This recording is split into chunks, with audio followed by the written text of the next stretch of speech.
Ako po si Miss Winnie at ito ang ating kwento. Kadalasan, ang inaakala nating kaligtasan sa piling ng mga mahal natin sa buhay ang nagsisilbing kulungan natin kaya hindi tayo makausad. Isa ako sa mga taong nakakaranas ng matinding kalungkutan, lalo na at pilit akong inilalayo ng kinikilala kong ina sa tunay na kagandahan ng mundo. Ako nga pala si Mira, 78 years old. Ang kwentong ibabahagi ko ay nangyari noong dalaga pa lamang ako, taong 1969. Wala na po akong mga magulang pero naninirahan ako sa kagubatan kasama ang aking ina-inahan na si Tiang Sabina. Siya ang ikalawang asawa ng yumao kong ama. Maaalalahanin, maingat pero strikta, ngunit ramdam kong mahal na mahal ako. Madalas niya akong paalalahanan sa mga bagay-bagay. Ayaw niyang napapahamak ako kaya mas gugustuhin niyang manatili ako sa bahay at magbasa ng nag-iisang librong meron kami noon. Uulitin ko, Mira. Ayokong nakikipagkita ka pa sa Dante na yan. Kapahamakan lang ang pwede niyang idulot sa'yo. Hindi mo siya kilala ng lubusan. Tapos kung makipagkita ka pa sa kanya, parang hindi ka man lang natatakot sa akin. Tiang, imposible naman po yata yung sinasabi niyo. Mabuting tao po si Dante. Sa katunayan, ilang beses na niya akong tinutulungan mamingwit sa batis. Kaya may dala akong ulam araw-araw. Tsaka binabantayan niya ako. Nang minsan nalunod ako sa batis, sinagip niya ako. Hayaan niyo na lang po kaming maging magkaibigan. Alam ko pong balang araw, mas lalo pa niya akong ipagtatanggol. Hindi mo kasi ko naiintindihan. Kaligtasan mo ang iniisip ko. Wala kang ibang mapagkakatiwalaan kundi ako. Bakit mo pa iaasa ang kasiyahan mo sa presensya ng ibang tao? Magbasa ka ng libro o harapin ang mga halaman mong bulaklak. Siguradong masisiyahan ka kahit mag-isa. Pero Tiang, malaki na po ako. Hayaan naman ninyo ako na makita ang kagandahan ng mundo. Nais ko ding makarating sa baryo, makita ang itsura nun at mamangha sa kung ano nga ang meron doon. Bata pa lang ako, gusto ko nang maranasang tumapak sa lupaing sakop ng baryo. Gusto kong marinig ang ingay ng magugulong tao, kagaya ng mga sa kwento nyo. Huwag mo nang tangkain pang suwayin ako, Mira. Hindi mo magugustuhan na magiging parusa ko sa'yo. Sa lahat ng ayaw ko ay yung suwail at matigas ang ulo. Pero Tiang, maawa naman po kayo sa akin. Wala nang pero-pero. Hala, magrosaryo ka sa loob ng kwarto nang mabawasan naman yung mga kasalanan mo. Puro makamundong kagustuhan na lang ang ginigiit mo sa akin. Hindi na ako nakaimik nang marinig ang pagtaas ng boses ni Tiang. Takot ako sa kanya kahit papaano. Malupit siyang magparusa at mahirap. Halos ayaw ko ngang sumuway sa takot na maulit ang ginawa niyang parusa sa akin nung ako ay 10 taong gulang pa lamang. Dating katikista si Tiang at nagsisilbi sa simbahan. Kalaunan, tumigil na siya sa pagpunta sa simbahan at nanatili na lamang sa bahay. Kung ano-ano na lang ang ginagawa niya kapag nagkukulong sa loob ng inuukupan niyang higaan. Tahimik akong pumasok sa aking kwarto. Kahit nasa kagubatan kami nakatira, hindi naman kami nahihirapan sa aming pang-araw-araw na pangangailangan. Lingguhan kong magpunta sa baryo si Tiang para bumili ng aming mga gagamitin sa bahay. Kagaya ngayon, nakabihis na naman si Tiang para magpunta sa baryo. Alam kong ilang beses na niya akong pinagsasabihan, ngunit hindi ako madala-dala. Gusto ko talaga siyang kulitin. Umaasa na magsasawa din siya sa katatanggi sa akin. Sabi ko siyang nilapitan. Tiang, pwede ba akong sumama? Saglit lang naman po, Tiang. Hindi pwede, Mira. May mga bagay pa tayong gagawin para makapaghanda. Hindi ka dapat na nag-iisip ng kung ano-ano lang. Sandali lang naman, Tiang eh. Kahit sisilip lang ako tapos mauuna akong umuwi kaagad. Hindi ka ba nakakaintindi, Mira? Paulit-ulit na lang ba tayo?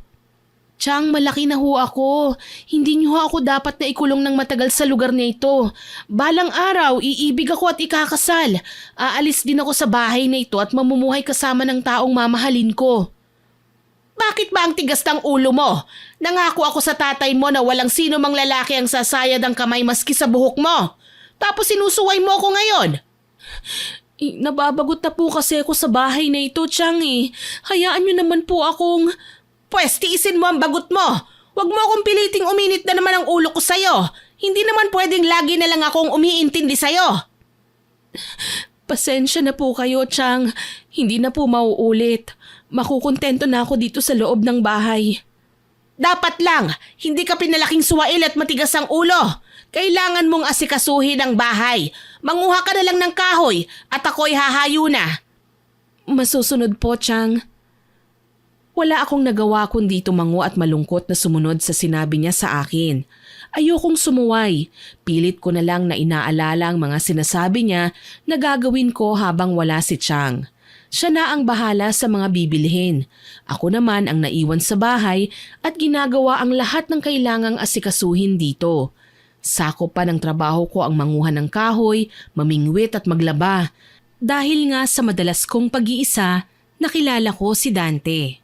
Isa siyang anak ng alkalde sa bayan na may bahay raw sa baryo. Madalas siya sa kakahuyan dahil mahilig siyang maligo sa batis. Pagkaalis ni Chang, humayo na ako kaagad para magtungo sa batis. May mga naipon na kasi kong tuyong kahoy doon na balak kong balikan. Pagdating ko sa lugar, nadatnan ko si Dante. Nakaupo sa bato at mukhang hinihintay ako. Kumusta ka, Binibini? Dante? Kanina ka pa ba rito? Medyo. Balak sana kitang yayain. Kaarawan ko bukas pero sa gabi ang selebrasyon. May sayawan. Mga masasarap na pagkain at ipapakilala kita sa aking mga magulang. Maligayang kaarawan, Dante. Mukhang maganda nga ang sinasabi mong yan Kaso lang hihingi sana ako ng dispensa. Bakit naman, Binibini? Naikwento ko na naman sa'yo kung gaano kahigpit ang tiyan ko, hindi ba? Baka mamaya parusahan na niya ako kapag nagpumilit ako sa gusto ko. Saglit lang naman Gusto ko lang na makasayaw ka kung pwede. Bakit hindi? Gusto din naman kitang makasayaw, Dante. Pero ayokong madamay ka sa galit ni Chang oras na malaman niyang sumuway ako. Basta, tutulungan kitang makatakas. Huwag ka mag-alala. Alam mo bang may damit akong inihanda sa'yo? Sobrang ganda. Alam kong magugustuhan mo. Baka mamaya. Kailangan mo ding maging malaya paminsan-minsan. Hindi naman sa lahat ng pagkakataon palagi may panganib. Nasa sayo na yun kung hindi ka mag-iingat. Napangiti ako sa sinabi ni Dante. Buti pa siya, Miss Winnie. Naiintindihan niya ako. Hindi niya ako hinuhusgahan at pinagtatawanan ng dahil lang sa pagiging inosente ko.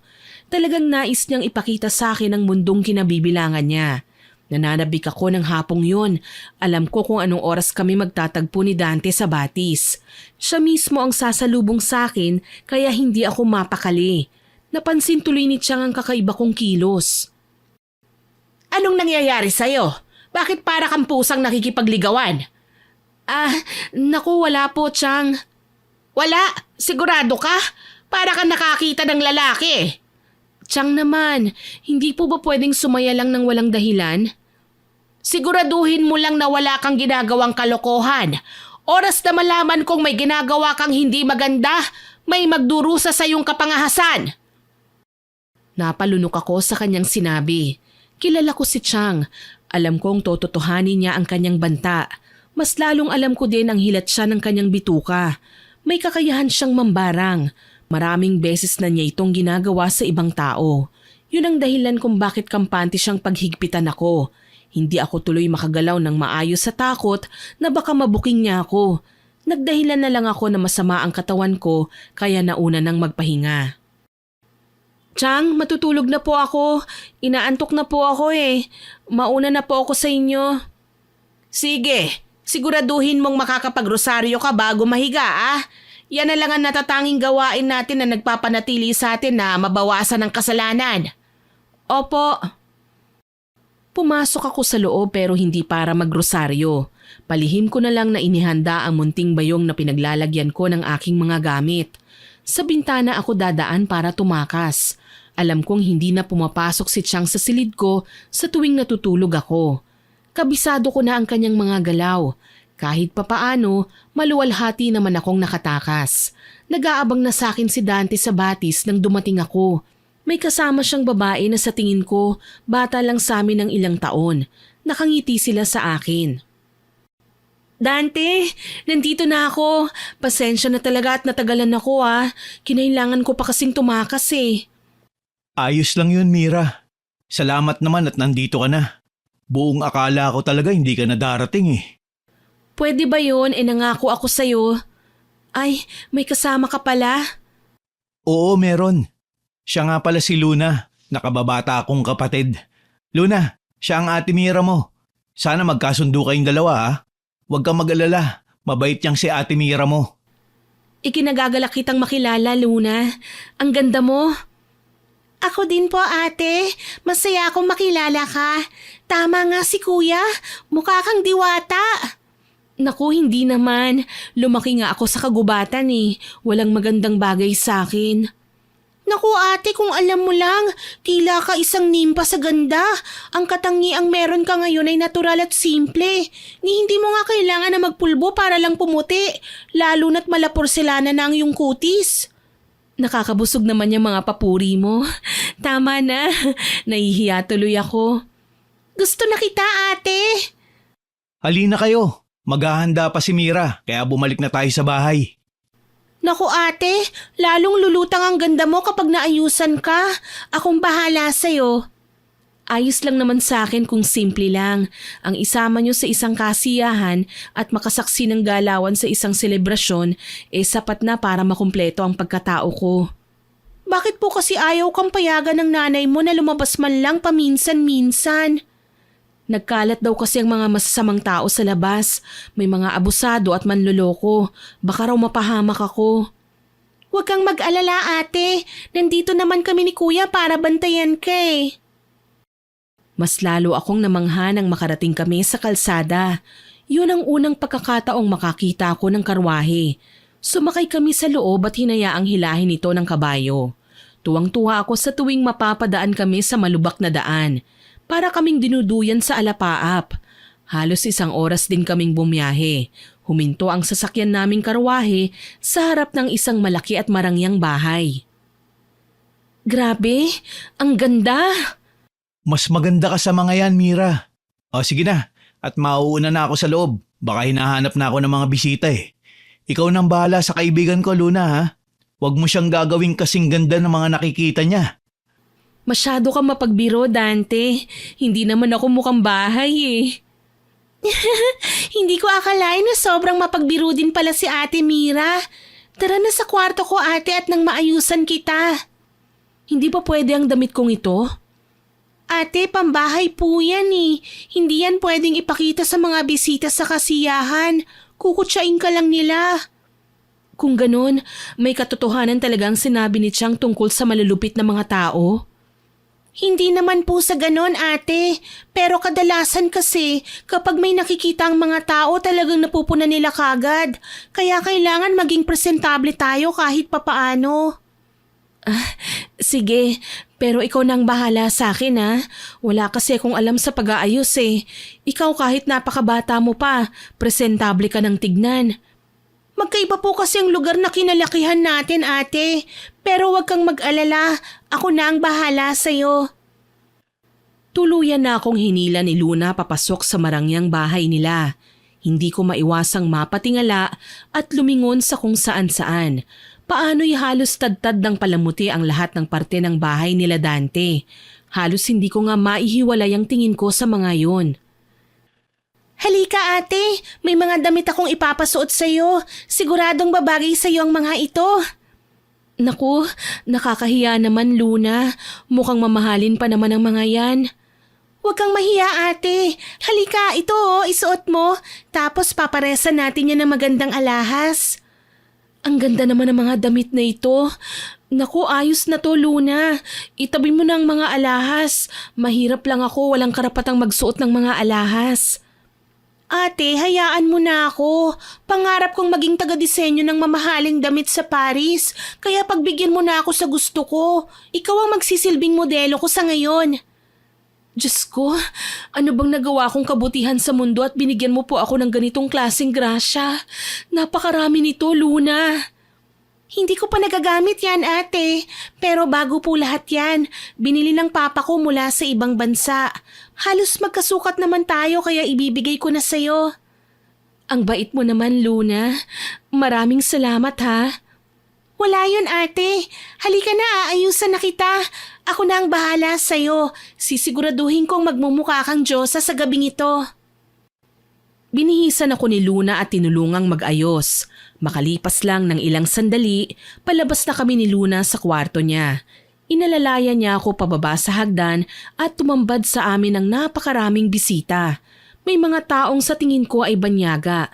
Baka sa kanilang muka ang paghanga, kaya mas lalo kong naramdaman ang pag-iinit ng aking pisngi. Mabuti na lang sinalubong ako ni Dante. Hinawakan niya ang aking kamay at inalalayan pababa hanggang sa bulwagan. Ibig kong matunaw at lamunin na ng lupa nang maramdamang nakasunod ang tingin ng mga tao sa akin. Huminga ako ng malalim. Napakaganda mo, Mira. Para kang Diyosa.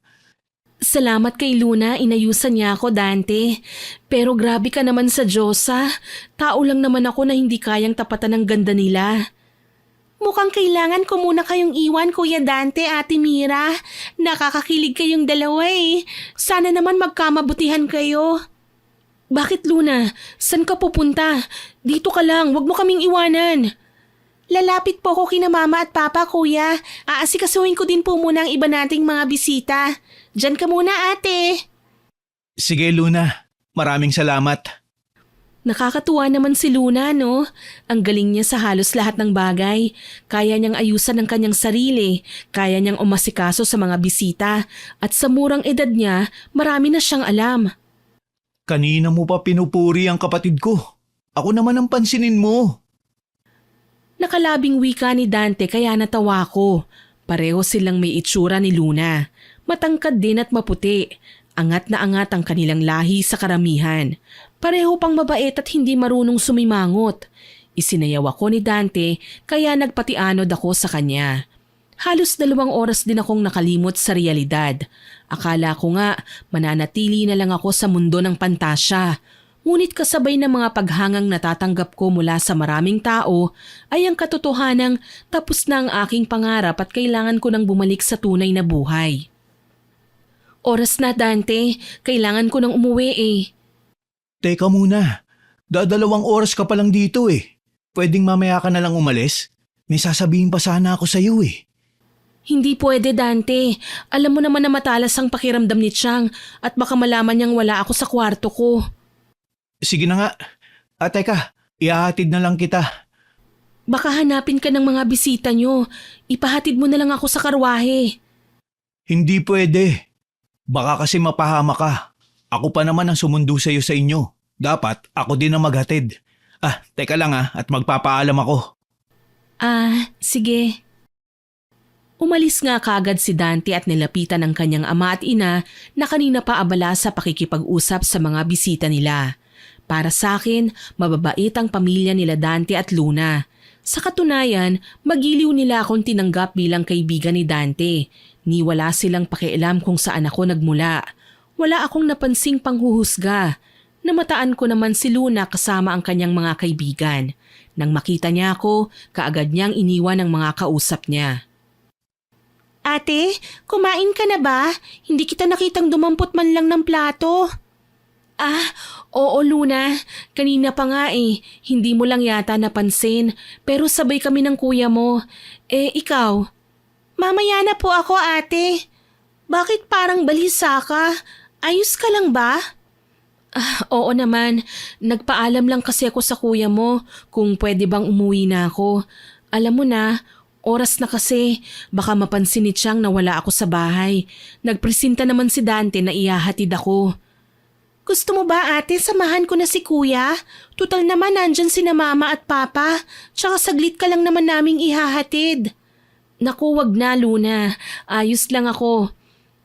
Paano pala itong damit mo?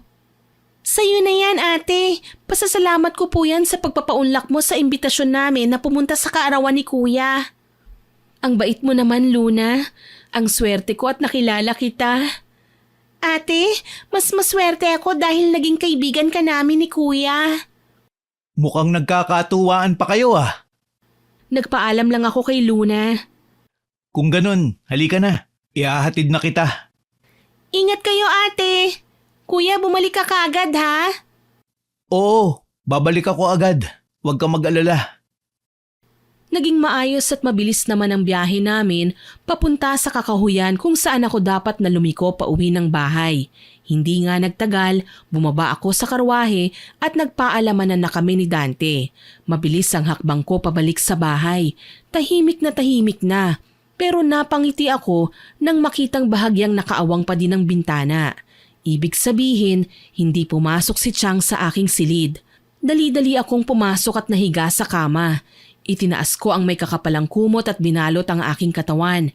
Sa higaan na ako nagbihis at maingat na itinago ang damit na binigay ni Luna. Nang magising ako kinaumagahan, dali-dali akong nagtungo sa kusina para maghilamos. Dahil kasi maliwanag na, makikita ni Chang ang pampaganda na inilagay ni Luna sa aking muka. Pagkatapos kong maghilamos, nagtungo ako sa kainan kung saan naroon si Chang at abala sa pagkakape. Mira, mabuti naman at nagising ka na. Teka, bakit parang kakaibang anyo mo ngayon?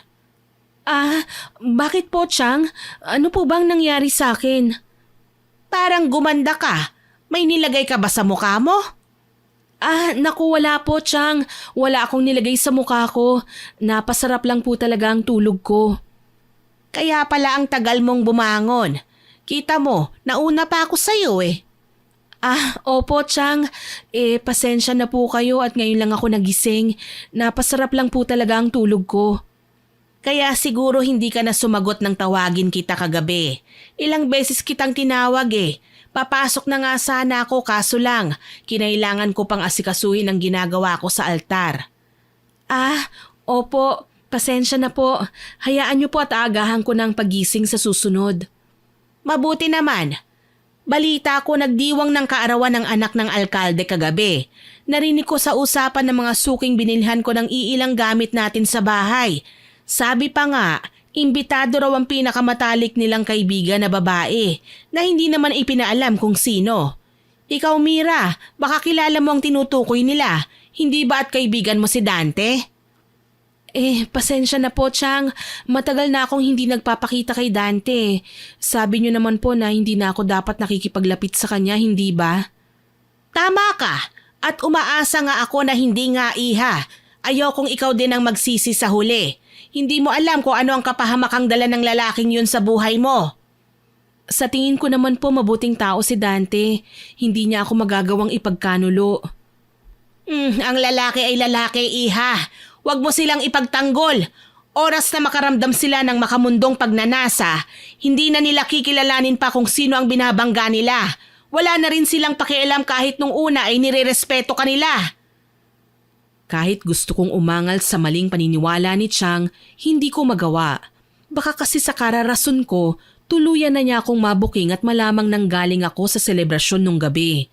Pinili kong manahimik at ipakita sa kanya na hindi ako interesado sa kahit na anong ikinukwento niya. Naging abala na lamang ako sa nakasanayan kong gawain. Naglaba, nagluto, naglinis ng buong bahay. Si Chang naman nagkulong sa kanyang kwarto at malamang may ginagawa na namang may kinalaman sa pambabarang. Ito ang pangunahin niyang hanap buhay.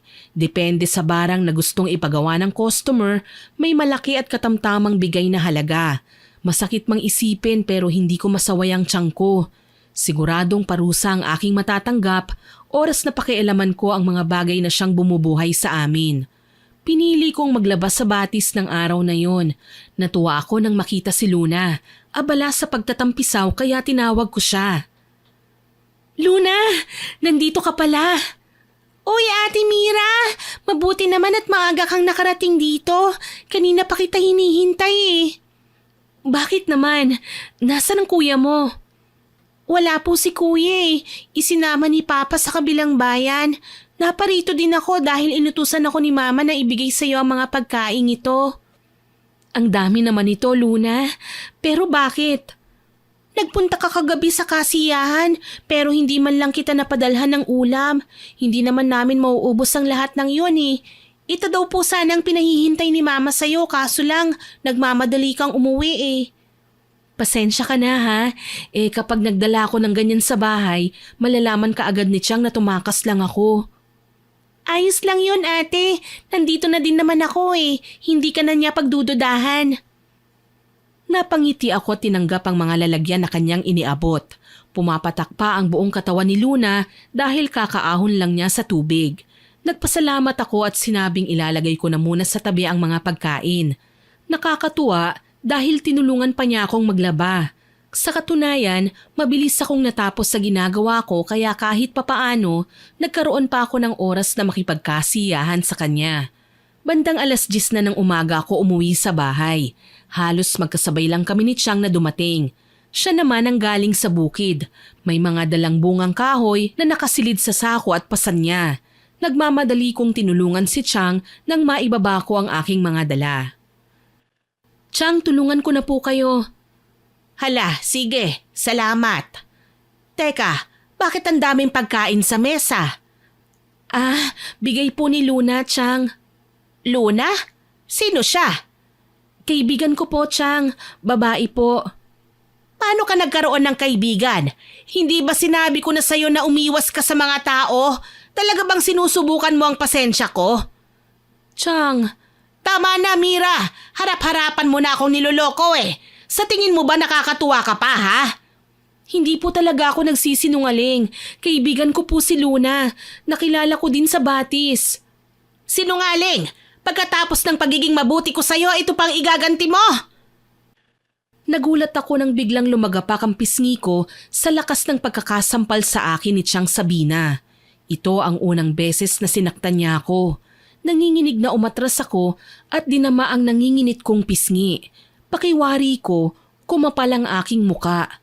Napatitig ako kay Chang na may halong pagkadisgusto. Para lang sa pakikipagkaibigan ko kay Luna, sasaktan niyo na po ako, Chang. Bakit? Ano ba talaga ang problema? Halos buong buhay ko naging takot po ako sa inyo. Kahit pakiramdam ko, isa akong ibon na walang karapatang lumipad tiniis ko. Maging masunuring anak lang para sa inyo. Tapos sa ganitong pagkakamali ko lang sasaktan niyo na ako. Chang, hindi ako prinsesa na kailangan yung protektahan. Sana naman maintindihan niyo na hindi ako habang buhay na nakadepende sa inyo. At sumasagot ka pang talaga, ha? Walang yaka? Chang, wag po. Tama na po. Ito lang ang paraan para magtanda ka. Aray! Aray, Chang! Masakit! Huwag kang magrereklamo. Dapat lang ito sa mga taong kagaya mo.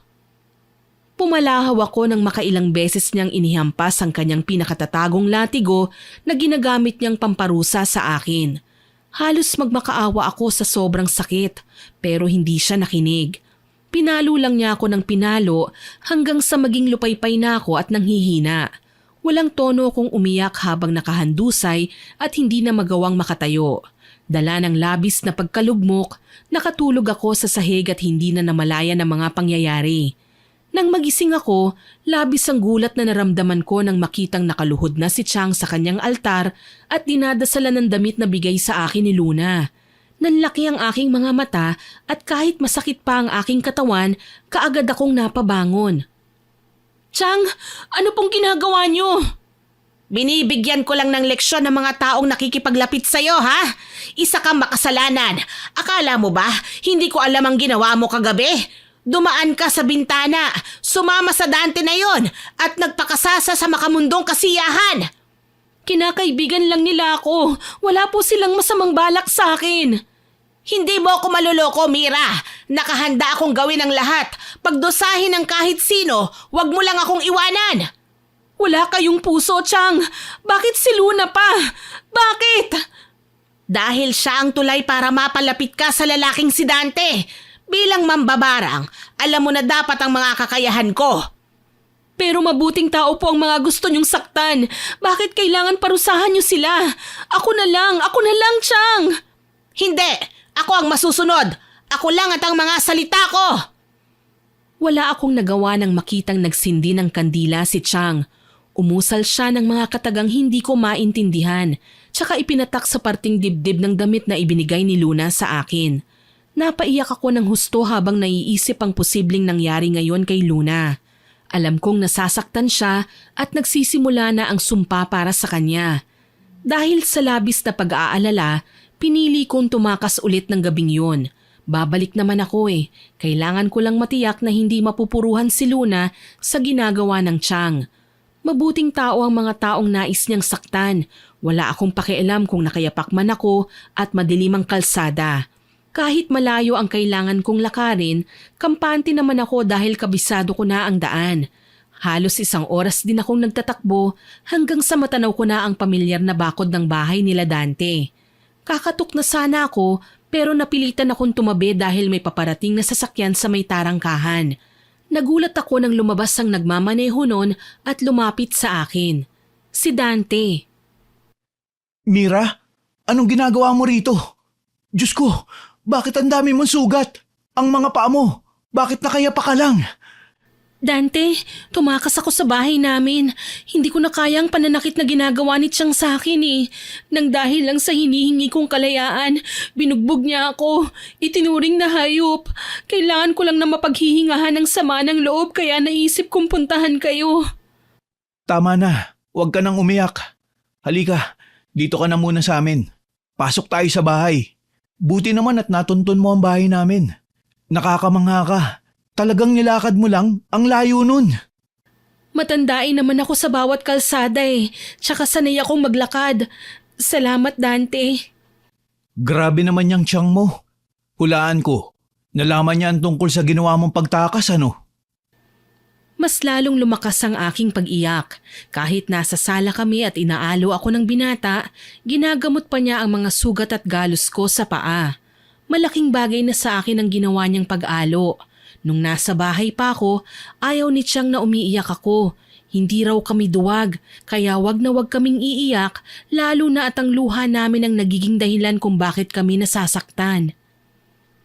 Si Luna, nasan siya? Anong nangyari sa kanya? Kaya nga ako napauwi nang wala sa oras eh. May sakit daw kasi si Luna. Wala namang nakakaalam kung ano. Balak nga siyang dalhin ni na Papa sa ospital eh. Nasan ba si Luna ngayon? Kawawa naman siya. Nasa kwarto yata. Paano? Ayos ka na ba? Kaya mo na maglakad? Aalalayan na lang kita. Puntahan natin si Luna. Sige, mabuti pa nga. Umakyat kami sa 2nd palapag ng kanilang bahay. Kabado ako sa kaiisip kung ano ba ang posibleng nangyari kay Luna. Sobrang nag-alala ako sa kanya. Sana lang talaga hindi siya malubha o ano paman. Kung nagkataon, wala akong ibang sisisihin kundi ang sarili ko. Pagpasok namin sa silid ni Luna, nakita ko siyang nakahiga sa kama. Nakatalukbong. Mas lalo siyang nagulat nang makita niya ako. Ate Mira, anong ginagawa mo rito? Huwag kang lalapit sa akin, may sakit ako. Huwag mo nang itago yan, Luna. Hindi naman ako natatakot na mahawahan mo eh. Ate, pasensya na ha. Naisip ko lang baka dahil ito sa ingay na nilikha ko sa batis, baka nabati na ako. Huwag mo nang alalahanin yun. Alam kong gagaling ka. Paano mo nalaman? Siguro diwata ka nga talaga eh. Tapos nagpapanggap ka lang na tao. May diwata bang ganito kamiserable ang itsura? Parang wala naman. Hala, anong nangyari sa'yo ate? Tumakas ako sa bahay namin, Luna. Nang dahil sa dala kong mga ulam na binigay mo kanina, sinaktan ako ni Chang. Inisip niya na si Dante ang katagpo ko sa batis. Halos patayin niya ako. Ang bigay mong bestida, sinira din niya. Huwag ka nang umiyak, ate. Marami pa naman akong damit dyan na pwede kong ibigay sa'yo. Huwag kang masayang sa damit na alam mong pwede mo namang ikapahamak. Kaya tahan na. Ang bait mo talaga, Luna. Dala ng bigat ng aking emosyon, napayakap ako kay Luna. Alam kong naiilang siya sa ginawa ko pero hindi ko ininda kung ano man ang meron siya. Hindi naman yun pangkaraniwang sakit eh. Alam kong kagagawa nito ng aking tiyang. May paraan pa para mawala ang karamdamang yun at ako ang hahanap ng paraan dahil ako lang ang nakakalapit kay Chang. Ate, kung ganyang inaaway ka naman palagi ng tiyang mo, huwag ka nang bumalik sa bahay niyo. Mas mabuti pang dito ka na lang. Ayos lang naman kina mama at papa na manatili ka rito eh. Tama si Luna, Mira. Gagawa na lang natin ng paraan para hindi ka hanapin ng tiyang mo. Lilipat tayo ng ibang matitiran. Huwag na, Luna, Dante. Tama na ang ganito. Ayoko naman na magkaroon pa kayo ng problema ng dahil lang sa akin. Hindi kayo titigilan ni Chang oras na malaman niyang kayo ang tumutulong sa akin. Kailangan akong bumalik doon. Siguro kailangan ko lang lakasan ng loob ko at ipakita sa kanya na wala namang mali sa mga rason ko. Paano kapag sinaktan ka na naman niya?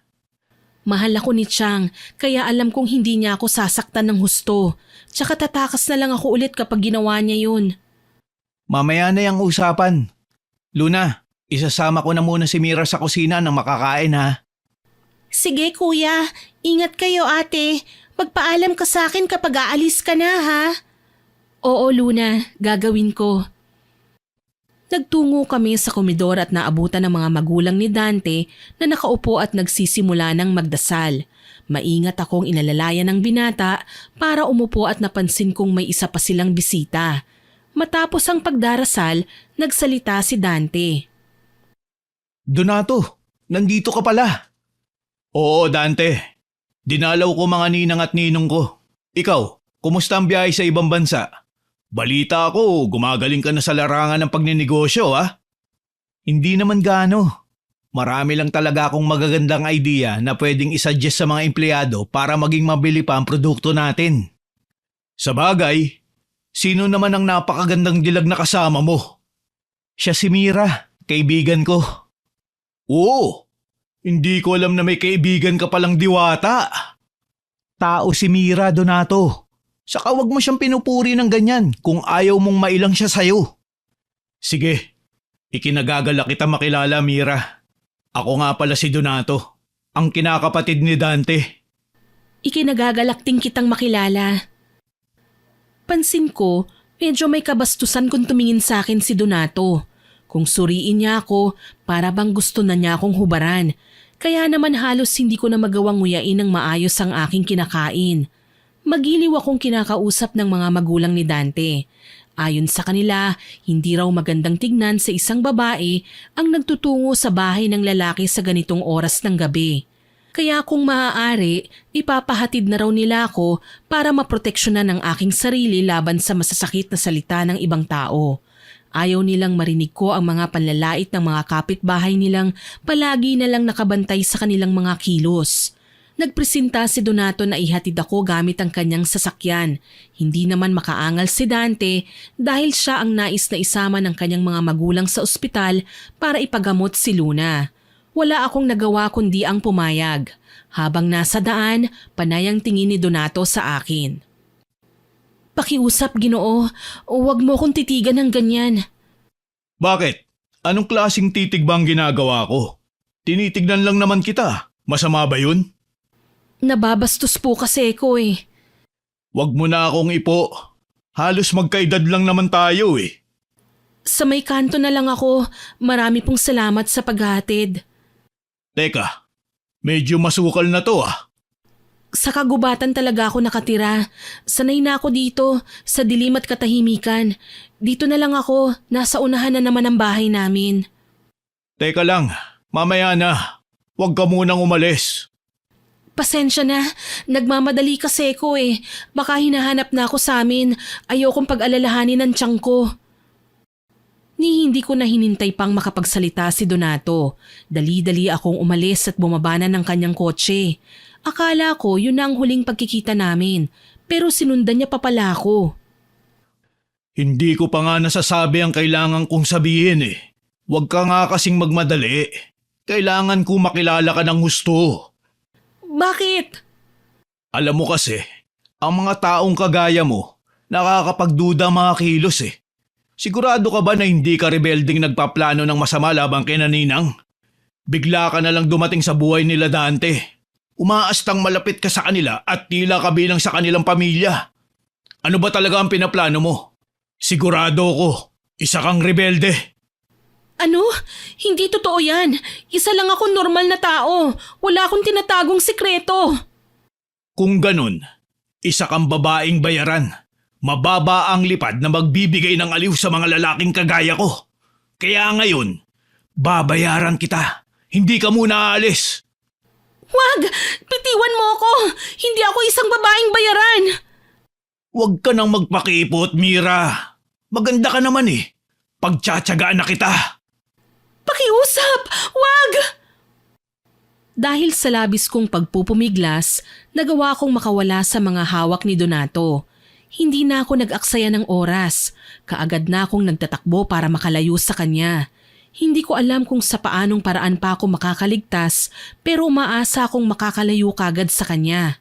Hindi ko na ininda kung batuhan pa o malapit sa pampang ang dinadaanan ko. Ang mahalaga, makauwi ako sa bahay. Tungo sa natatanging kaligtasang meron ako. Paliko na sana ako sa isang maliit na daanan kung hindi lang ba ako naabutan ni Donato. Mabilis din pala siyang tumakbo. Hinila niya ako papunta sa isang natatanaw kong kuweba kaya ganun na lang ang pagkataranta ko. Oras na maipasok niya ako sa lugar na yun, alam kong katapusan ko na. Kahit anong sigaw pa ang gawin ko, walang makakarinig sa akin dyan. Napatili ako nang ihiga niya ako sa batuhang sahig ng kuweba. Maawa ka, Donato! Bitiwan mo ako! Hindi nga ako bayarang babae! Huwag ka na kasing umangal. Lolokohin mo pa ako. Nagpunta ka nga sa bahay nila Dante para dyan, di ba? Hindi ko alam kung anong tinutukoy mo. Kung gusto mo, maghanap ka na lang ng iba. Hindi ko kaya ang pinagagawa mo. Mabilis lang to, Mira. Huwag ka nang manlaban. Alam ko naman na gusto mo din to eh. Pakipot ka pa. Napaiyak na lamang ako nang hindi ko magawang manlaban sa taglay niyang lakas. Tagumpay niya akong napaibabawan at sinimulang halikan sa leeg at muka. Diring-diri ako noon sa aking sarili. Buong akala ko nga magiging katapusan na ng pagiging puro ng kalinisan ng pagkababae ko. Pero dumating sa hindi inaasahang pagkakataon si Chang Sabina. Walang pabalang ipinukpok niya ang kanyang hawak na may kalakihang bato sa ulo ng binata. Kaagad na nawalan ng malay ang lalaki. Mira, ayos ka lang ba? Muntik na niya akong maghahasa, Chang. Muntik na niyang wasakin ang puri ko. Inigtas mo po ako mula sa kanya, Chang. Yan na nga ba ang sinasabi ko? Hindi ka dapat na basta nagtitiwala sa mga dayo. Hindi ko po siya gaanong kilala. Akala ko po mabait siya. Dahil nga inosente ang tingin nila sa mga kagaya natin, mga utu-utu tayo at madaling lokohin. Chang, iba ang mga kaibigan ko sa taong yan. Huwag mo naman po silang idamay. Kung may nais kang gawaran ng kakayahan mong mambarang, ang lalaking yan ang parusahan nyo. Sigurado ka, Iha? Gustong gusto kong gawin yan. Dahil sa naging usapan namin ni Chang Sabina, hindi na ako nag-aksaya ng panahon na sumama sa kanya. Ibinigay ko sa kanya ang pangalan ni Donato at habang wala siyang malay ay kinuhanan ko siya ng buhok. Pagdating sa bahay, nagulat ako dahil hindi niya ako sinaktan o kinumpronta sa ginawa kong pagtakas. Basta nagkulong na lang siya sa silid niya at kahit hindi ko siya makita, alam ko na kagad kung ano ang ginagawa niya.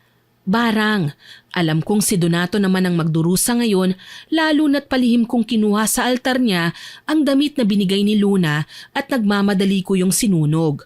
Yun na ang magsisilbing sumpa para maglaho ang nararamdaman ni Luna. Kinaumagahan, mas lalong naging magaan ang pakikitungo sa akin ni Tia. Iha, magandang umaga. Ano, maayos ba ang tulog mo? Wala bang masakit sa'yo ha? Ayos lang po ako, Chang. Bakit tila masaya po kayo ngayon? Nakita mo na kasi ang mga bagay na nais kong ipaintindi sa'yo, hindi ba? Ang mga bagay na matagal ko nang gusto kong gawin mo. Ang magtulak sa mga taong masasama na parusahan ko. Halimbawa, yang si Donato. Dapat lang po kay Donato yun. Hindi siya magsisisi sa ginawa niya sa akin. Dapat may kapalit yun. At ang kapalit na yon ay ang pagbigat ng pagkalalaki niya ng puno ng kalaswaan. Paano naman po si Dante at Luna, Chang? Mababait po sila. Huwag niyo na po silang saktan. Papayag ako. Basta ikaw mismo ang maghahanap ng mga makasalanang tao na babarangin ko. Hindi ako kagad nakapagsalita sa sinabi ni Chang. Malinaw naman na hindi ko rin siya matatanggihan. Kaso lang, dahil nangako siyang hindi na pagpaplanuhan ng masama sina Luna at Dante, pumayag ako sa gusto niya. Hindi ko na tinanggi na nakapunta ako sa bahay nila Dante noong kaarawan ng binata. Ipinagtapat ko na sa kanya na 2 beses na yon at ang ikalaway kagabi. Wala akong narinig sa kanya. Ang sabi niya lang, maghanap ako ng makasalanang tao sa may batis at siyang ituturo ko sa kanya na parurusahan niya. Nang mga sandaling yun ay hindi ko alam na dahil sa pagnanais ni Chang na maging magaling sa larangan ng pambabarang, may misyon siyang kailangang matupad. Ang nais ng misyong yun ay pumatay siya ng 30 katao sa pamamagitan ng pambabarang. Natahimik ka na, Iha. Pumapayag ka na ba? Opo, basta wag niyo lang isasali sa babarangin niyo sina Luna at Dante. Madali akong kausap, Mira. Hindi ko sila sasaktan. Kaya sige na, humayo ka na sa kakahuyan. Basta wag kang dadayo sa kalsada. Hindi porket hindi kita pinagalitan sa pagsuway mo sa akin libre mo nang magagawa ang gusto mo. Sa kakahuyan ka pa rin mananatili, naiintindihan mo ba? Naiintindihan ko po, Chang. Mangangalap ako ngayon ng mga halamang gagawin kong likido para sa iba't ibang klaseng barang na isasagawa ko. Ikaw na muna ang bahala sa pinagagawa ko, ha? Chang, gusto ko sanang magkalinawan tayo. Bakit niyo po ba ginagawa ito? Hinahasa kita, Iha.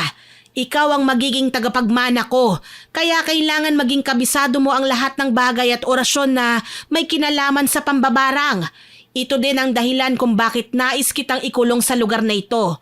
Para sa pagdating ng araw na lalabas ka na sa tunay na mundo, mararamdaman mo na kagad kung sino ang mga taong mabubuti at may binabalak na masama sa'yo. Paano kapag ayaw kong tanggapin ang pamana niyo, Chang? Hindi mo ako matatanggihan, Iha. Ako na lang ang magulang mo. Ako lang ang natatanging pamilya na magtatanggol sa'yo. Hindi niyo naman po kailangan magalit, Chang. Nakikinig naman po ako sa inyo Pero yung tungkol sa pamana, hindi ko pa masabi kung tatanggapin ko po. Hindi niyo nga po ako mapabayaang lumabas ng kakahuyan Kinakailangan ko pang tumakas para magawa yun. Paano ko kayo mapagkakatiwalaan? Bueno, kung talagang gusto mong umalis, sige, umalis ka. Pumunta ka sa baryo. Silipin mo ang sinasabi mong kagandahan ng mundo. Alam ko namang hindi ka magtatagal doon. Nagliwanag ang aking muka sa biglang pagbabago ng reaksyon sa muka ni Chang. Parang nakakapagduda ang biglang pagbabago ng desisyon niya, pero alam ko naman na yun na nga ang hinahanap kong sagot sa kanya. Kaya hindi na ako nag-aksaya pa ng panahon. Kaagad ko siyang iniwanan. Umalis ako at sinunod ang mga sinabi niya. Nagpunta ako sa baryo. Dito ko nakitang itsura nun sa umaga. Maraming tao, may mga namimili, may nagtitinda, may naglalakad at mga batang naglalaro sa bakuran ng kani-kanilang bahay. Abala sa pang-araw-araw na gawain. Magulo, maingay, hindi kagaya sa aming lugar, tahimik at maaliwalas. Walang tao at walang kaagaw sa lahat ng grasya na ibinibigay sa amin ng kalikasan. Dito ko napagtanto ang gusto ni Chang, ang manatili ako sa kaligtasan lalo na't habang nakatayo may nakita kong ginang na abala sa paghabol sa lalaking humila na lang bigla sa hawak niyang bayong.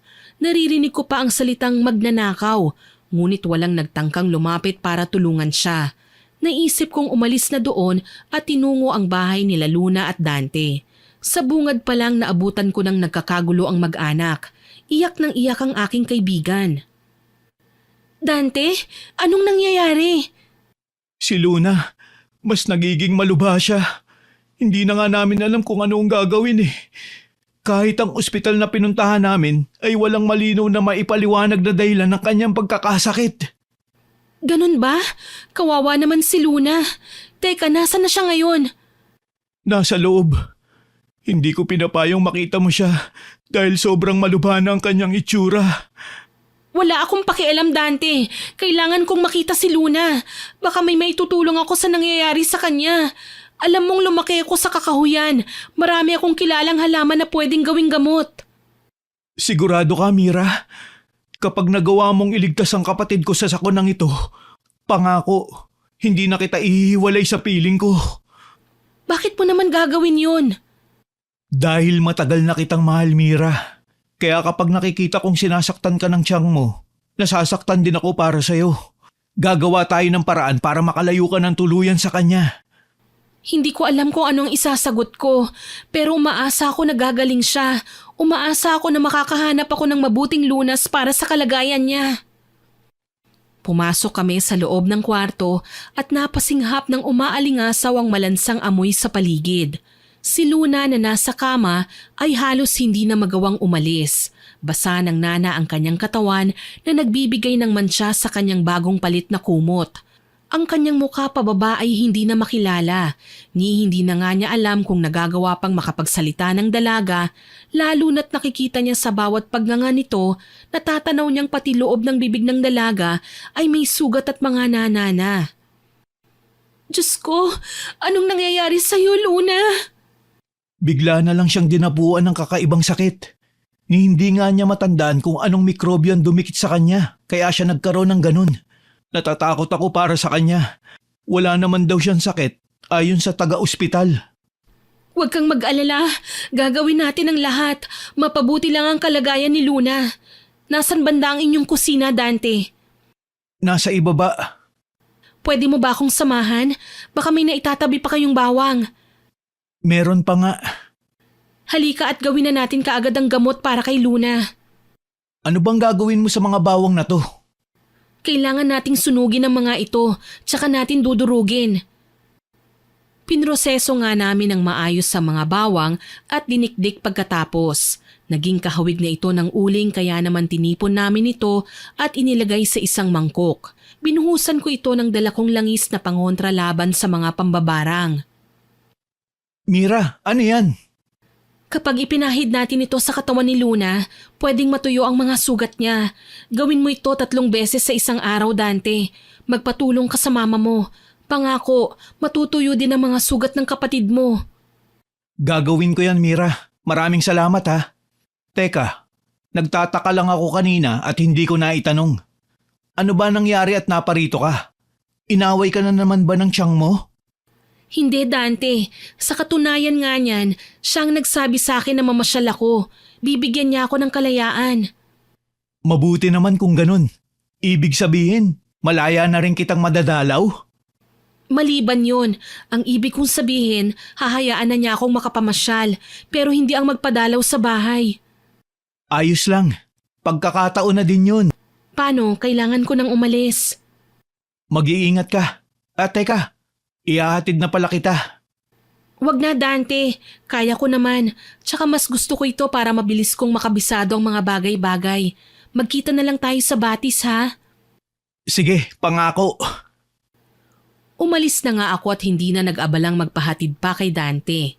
Masaya akong nakatulong lalo na't alam kong epektibo ang ginawa kong gamot para kay Luna. Wala na ang presensya ng barang sa kanyang katawan pero nagpaiwan ng mga sugat na nagpapahirap sa kanya. Gayunpaman, alam kong gagaling na siya kapag natuyo na ang mga sugat niya. Sa aking paglalakad, isang malaking bahay ang nadaanan ko na may papasok namang mga doktor. Mukhang mayaman din ang nakatira doon at kaagad akong namutla nang marinig ang pangalan ni Donato. Malamang sa bahay na yun nakatira ang lalaki. Saktong nakatingala ako sa ikalawang palapag ng bahay nila sa bandang bintana nang dumungaw naman si Donato sa labas. Nanlaki ang kanyang mga mata nang makita niya ako at saka siya nagsisisigaw na nagtawag sa kanyang mga kasama. Mga gwardya! Hayan ang babaeng nanakit sa akin! Habulin ninyo! Bilis! Huwag niyong hahayaang makalayo yan! Wala akong kasalanan sa'yo. Ikaw ang dapat nahulihin dahil muntik mo na akong gahasain. Huwag kang ambisyosa! Hindi ako pumapatol sa babaeng kagaya mo! Walang yaka. Hindi ganyan ang sinabi mo sa akin nung pilit mo akong dinadaganan. Bigla akong kumaripas ng takbo at hindi na talaga hinayaang abutan pa nila ako. Sa kakahuyan ko piniling dumaan lalo na't kabisado ko ang pasikot-sikot doon. Kahit hinihingal, patuloy ako sa pagtakbo. Napahinto lang ako nang dumating ako sa batis. Alam kong hindi na nila kabisado ang lugar na ito dahil malayo na ito sa kalsada. At tanging sina Dante at Luna lamang ang naglalakas loob na pumunta sa batis na ito. Nagulat nga lang ako nang matanaw si Chang, tila ba sadya akong hinihintay. Iha, akala ko ba gusto mo ng kalayaan? Bakit parang hinahabol ka ng kung sino? Tama po kayo, may humahabol sa akin pero hindi sila mga taong minahal ko. Sila ang mga tauhan ng lalaking muntik ng wasakin ng puri ko, ang mga tauhan ni Donato. Kung ganon, gagantihan natin sila, Iha. Chang, wag na po. Hindi naman sila ang totoo nating kalaban eh. Alam kong napipilitan lang silang sundin ng amo nila kasi binabayaran sila.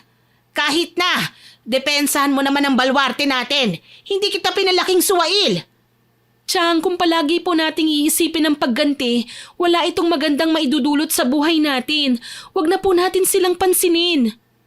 Kapag hindi natin ito ginawa, mas lalong lalakas ang loob ng mga hayop na yan. Mas lalo silang aabuso. Chang, tama na po. Hindi naman nila ako nasundan eh. Alam kong ligtas po tayo. Pang-alo ko sa kanya. Pero mali ako. Lingid sa aking kaalaman, ngingisi-ngisi lang na nagkukubli ang mga utusan ni Donato sa may kakahuyan. Ibang plano pala ang nasa kanilang isipan. Nagulat na nga lang ako nang kinagabihan, sinugod nila kami sa mismong aming kamalig. Nang gigigil na hinarap ako ni Chang. Akala ko ba hindi ka nasundan? Sigurado po ako doon, Chang. Hindi ako pwedeng magkamali. Wala nang oras. Kailangan mo na talagang tanggapin ang aking pamana. Anong pamana, Chang? Ang kakayahan kong mambarang. Matanda na ako, Mira. Wala na akong natitirang lakas. Pero ikaw, kaya mo silang kalabanin lahat. Hindi, ayoko po. Kapag hindi mo ito tinanggap, mamamatay tayo. Napasigaw na si Chang Sabina nang makapasok ng tuluyan ng mga kalalakihan sa aming bahay. Marami sila, Miss Winnie. Nasa 6 hanggang 7. Una nilang winasak ang mga kagamitan namin sa loob ng bahay. Ang mga ipinundar namin, maging ang mga gamit ni Chang sa pambabarang.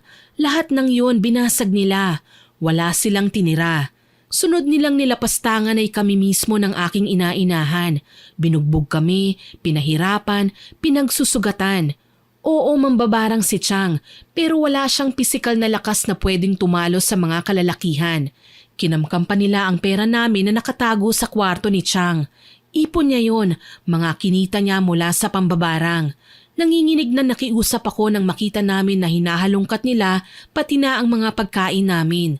Ang bungang kahoy, gulay at bigas. Pakiusap, wag na ninyong pakialaman ang mga gamit at pagkain namin. Nakaganti na kayo, hindi ba? Iwanan nyo na yan. Sa tingin mo ba makikinig sila sa'yo? Hindi, pagtatawanan ka lang ng mga hayop na yan.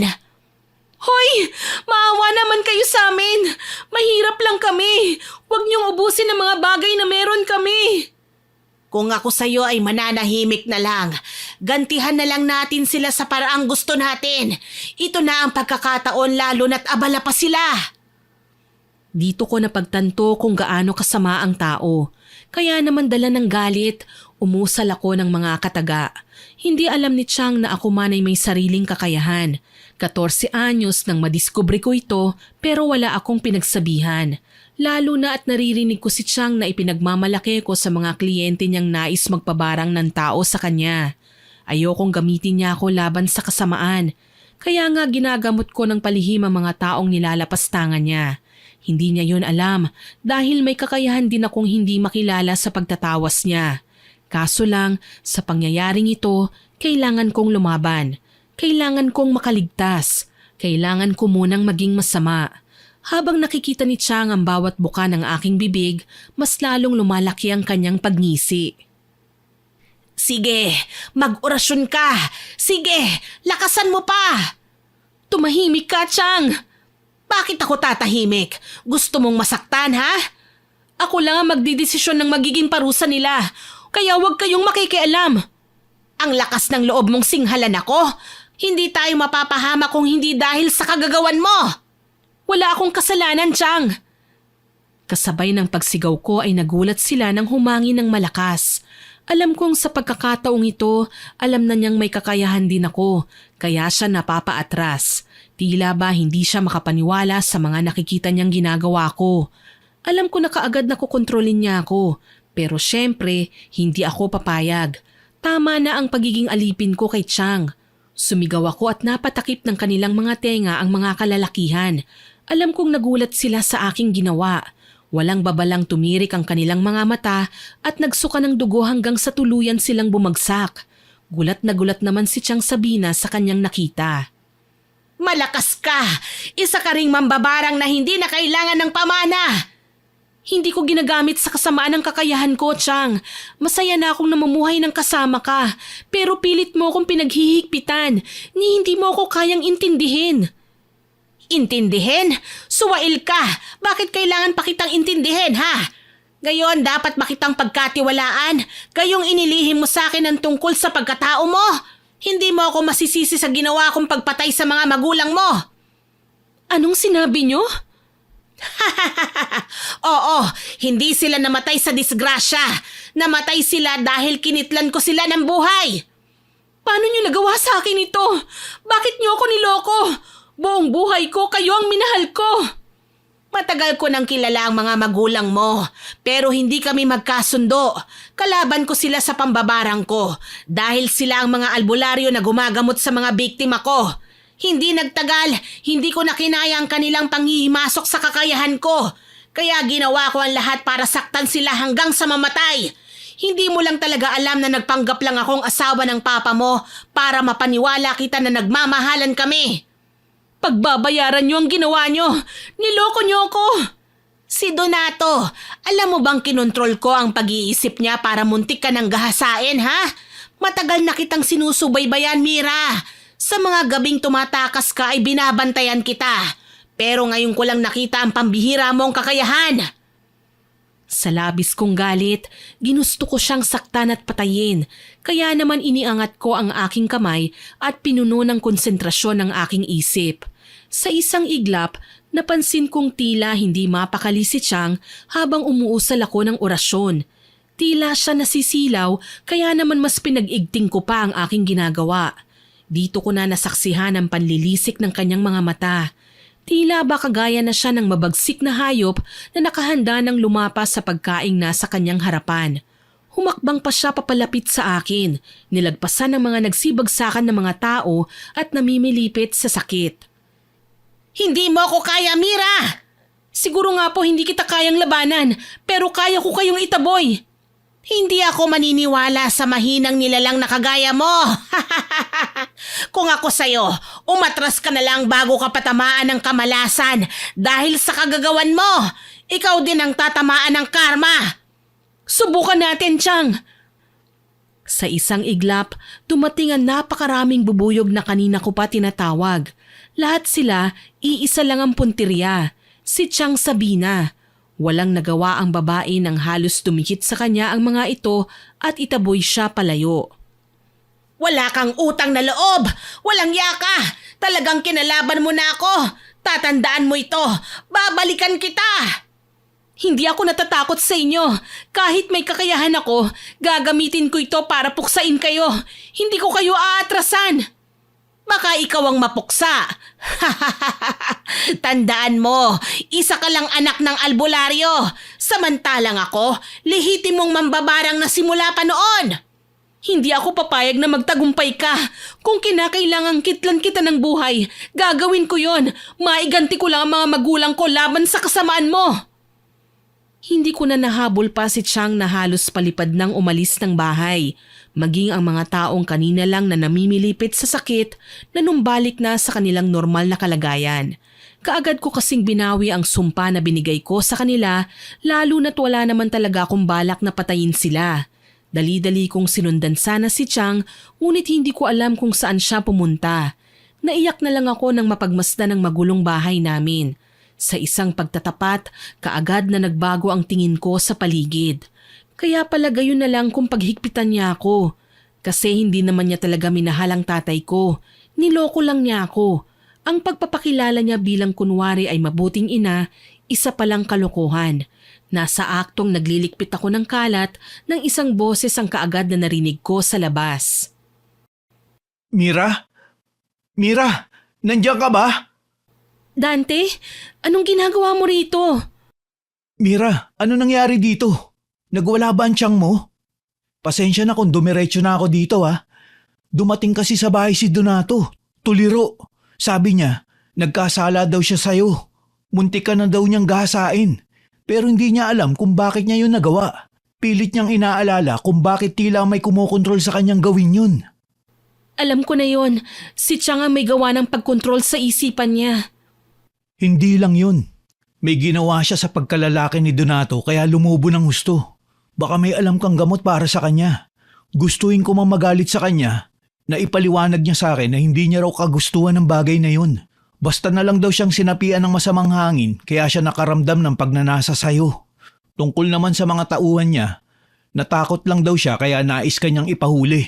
Kaso lang, nung makarating na sila sa batis, bigla din silang nakalimot at ninais ng saktan kayo. Na sa tingin ko, kagagawan pa rin ni Aling Sabina. Huwag kang mag-alala, naitaboy ko na naman siya. Anong ibig mong sabihin? Nalaman ko ang totoong lihim ng pagkatao ko. Niloko niya ako, Dante. Hindi aksidente ang ikinamatay ng mga magulang ko, kundi siya mismo ang pumatay. Totoo ba yan? Siya mismo ang nagtapat sa akin. Para akong nilamon ng lupa sa labis na kalungkutan, Dante. Wala pala akong pamilya. Wala palang nagmamahal sa akin. Nagulat ako nang yakapin ako ni Dante ng mahigpit. Hindi ako makagalaw sa labis na kilig. Iba ang nararamdaman ko sa bawat yakap niya. Hindi totoo yan, Mira. Nandito ako. Nagmamahal sa'yo. Bakit kailangan mong matakot? Kaya mong mabuhay nang wala si Aling Sabina. Simula ngayon, ako na ang pamilya mo. Magsama na tayo, Mira. Totoo ba yung sinasabi mo? Mahal mo ko? Mahal kita, Mira. Mahal ka din ni na Mama at Papa. Mahal ka ni Luna at naghihintay siya sa pagbabalik mo. Magulo at puno ng lagim ang buhay ko. Paano mo naaatim na mahalin ako? Ikaw ang nagligtas sa buhay ni Luna. Ni hindi ka nagpakita ng pandidiri sa kanya. Bumilib ako sa'yo dahil dun. Kung ganon, sige, sasama ako sa'yo. Muli kaming nagyakapan ni Dante at nagpasalamat. Hindi ko akalaing darating pa sa buhay ko ang ganitong klaseng kaligayahan. Gayunpaman, hindi ako pwedeng magpakampante kay Chang. Nakakasiguro ko na darating siya para gantihan ako at yun ang kailangan kong pag-ingatan. Mauna ka na sa bahay niyo, Dante. Mahal din kita, pero may laban akong kailangan ding tapusin. Hanggat hindi ko siya napupuksa, alam nating dalawa na hindi siya titigil. Baka dumating ang araw, balikan niya tayo at ang ating pamilya. Ano bang gagawin mo? Baka pwede kong tumulong dyan. Huwag kang mag-alala, magagawa natin ang maayos ang nararapat. Magtiwala ka lang. Ipangako mo sa akin na babalik ka. Babalik ako, pangako. Tumalikod na nga ako kagad at hindi na nag-aksaya pa ng panahon.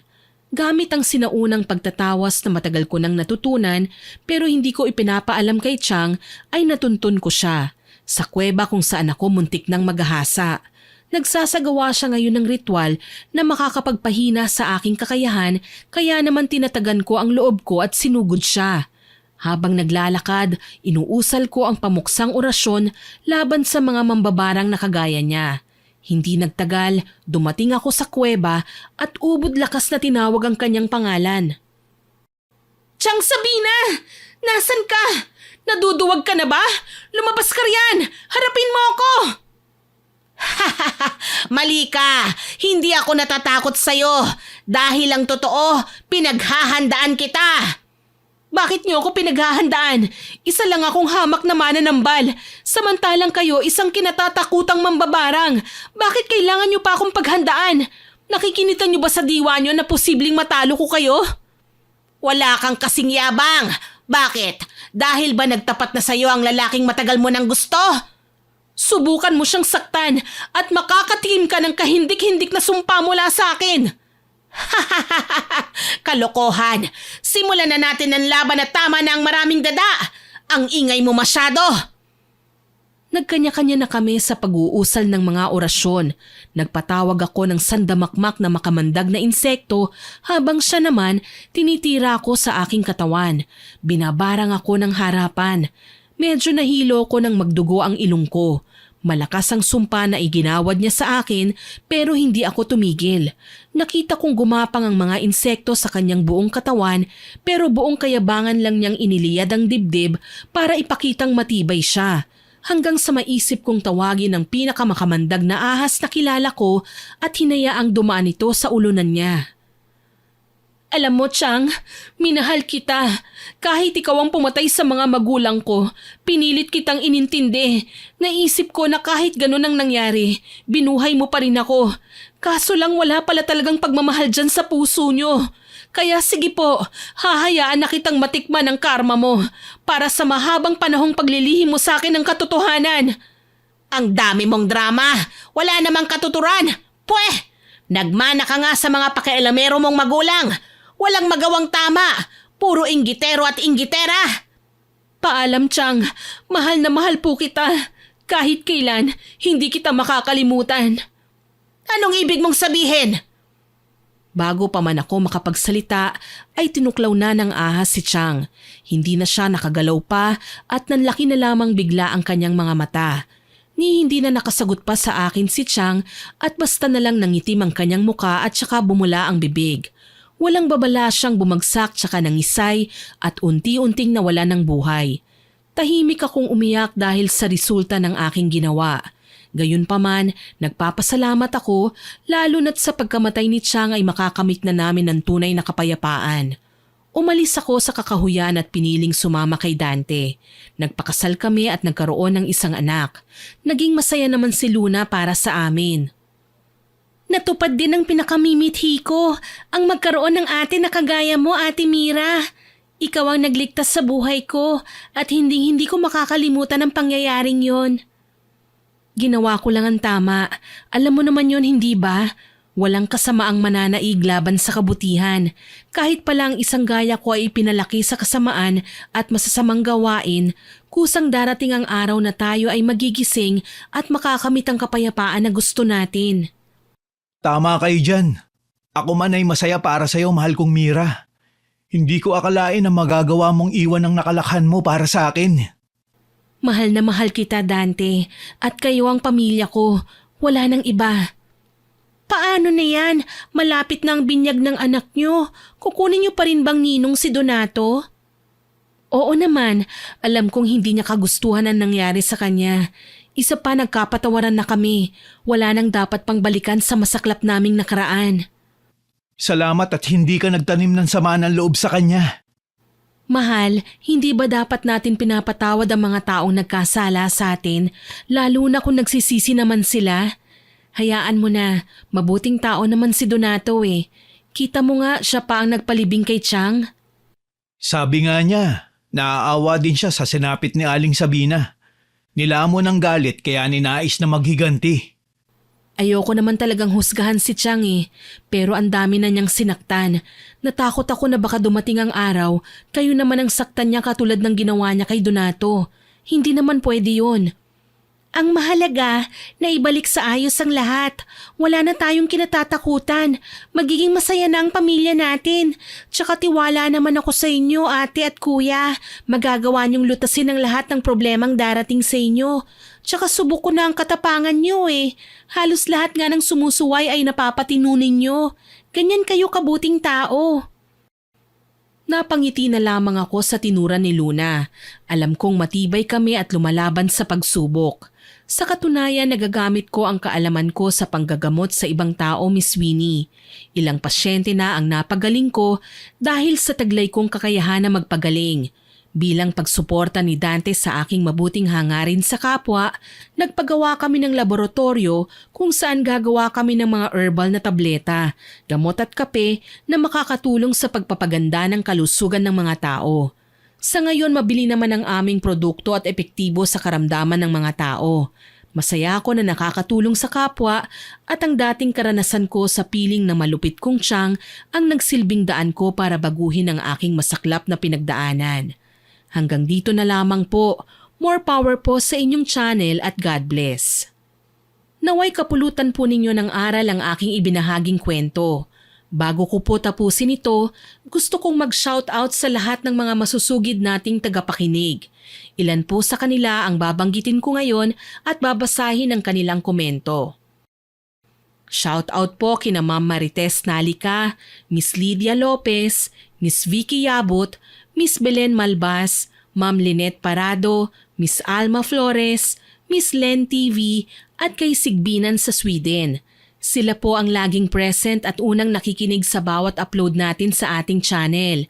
At kay Sir Jaime Constantino na nagkomento sa kwentong Maldita na Kapitbahay, ang comment po niya, napakarami daw nating matututunan at mga pagsubok na haharapin, pero dapat palagi daw po tayong handa at unawain ang pangyayaring hindi natin inaasahan sa buhay. Lagi naman daw natin kasama ang Panginoon sa anumang laban sa buhay.